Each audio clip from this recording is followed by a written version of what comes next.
Cantre'r Gwaelod.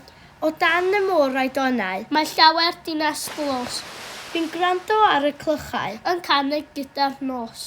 drwy ofer Ysgol Ysbyty, Y gwyliwr ar y tŵr, aeth clychau Cantre'r Gwaelod. o golwg o dan y dŵr. Flynyddoedd maith yn ôl, roedd pentref prysur ar lan y môr wrth ymyl Aberdyfi. Enw'r pentref oedd Cantre'r Gwaelod. Enw brenin Cantre'r Gwaelod oedd Gwynog Addan Hirdop. Dyma llun arbennig o Aberdyfi.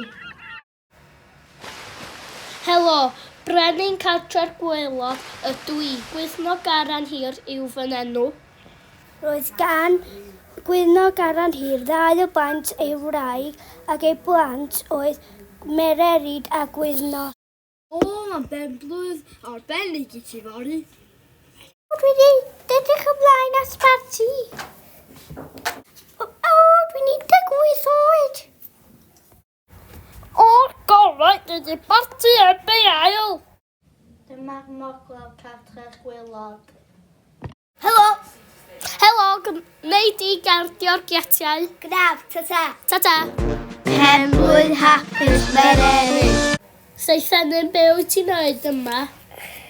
O'n eisiau dod I parti weld Mererid. O na, ydy Seithenyn wedi cael ei giatiau. A, storm! O na! Dyma'r môr brochus.